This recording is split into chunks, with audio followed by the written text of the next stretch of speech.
Hi friends, ఇప్పుడు మనము Srisailam project దగ్గరికి వచ్చామండి. ఆంధ్రప్రదేశ్ నంద్యాల జిల్లాలో శ్రీశైలం ప్రాజెక్టు ఉంది.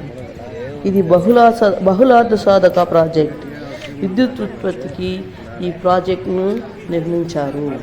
ఈ ప్రాజెక్టు ఒక విశేషాలు ఇప్పుడు తెలుసుకుందాము.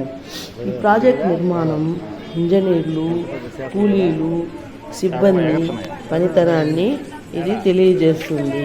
వాళ్ళు ఎంత బ్రహ్మాండంగా డిజైన్ చేస్తారో చూడండి. అందుకు కూలీలు కూడా చాలా బాగా పనిచేస్తున్నారు. అప్పటి ప్రధానమంత్రి జవహర్లాల్ నెహ్రూ 1963 జూలై 23న శంకుస్థాపన చేశారు ఈ ప్రాజెక్ట్ నిర్మాణానికి. ఈ ప్రాజెక్టు కృష్ణమ్మ చెంత ఉంటుంది. నిర్మాణ సమయంలో ఎన్నో ఆటుపోట్లు వచ్చినా తట్టుకొని ఈ ప్రాజెక్టును పూర్తి చేశారు. ఈ ప్రాజెక్టు చాలా పెద్దది. 12 క్రస్ట్ గేట్లు వరద ప్రవాహాన్ని అదుపు చేస్తాయి. ఇంతకుముందు 55గా ఉంది. శ్రీశైలం ప్రాజెక్టును తెలుగు ప్రజలకు ఒక విశిష్టతను అందిస్తుంది. ఈ ప్రాజెక్టును నీలం సంజీవరెడ్డి ప్రోద్బలంతో నిర్మించబడి ఉంది.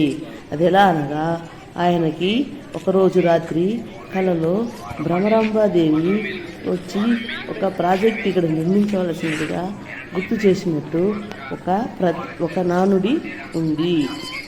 నీలం సంజీవరెడ్డి గారు వెంటనే అప్పటి ప్రధానమంత్రి దగ్గరికి వెళ్ళి జవహర్లాల్ నెహ్రూ దగ్గరికి వెళ్ళి విషయం చెప్పి, ఎలా చెప్పారో ఏమో కానీ ఏదో విషయం చెప్పి ఆయన్ని ఒప్పించి ఈ ప్రాజెక్టు నిర్మాణానికి సంజీవరెడ్డి వంతు సహాయంగా చేశారు. ఈ ప్రాజెక్టు వలన విద్యుత్ వెలుగును ఇస్తుంది. ఇది కర్నూలు జిల్లాలోని బెలూన్ కేవ్స్. ఈ బెలూన్ కేవ్స్లో బ్రహ్మాండంగా ఇక్కడ శివలింగం ఉంది.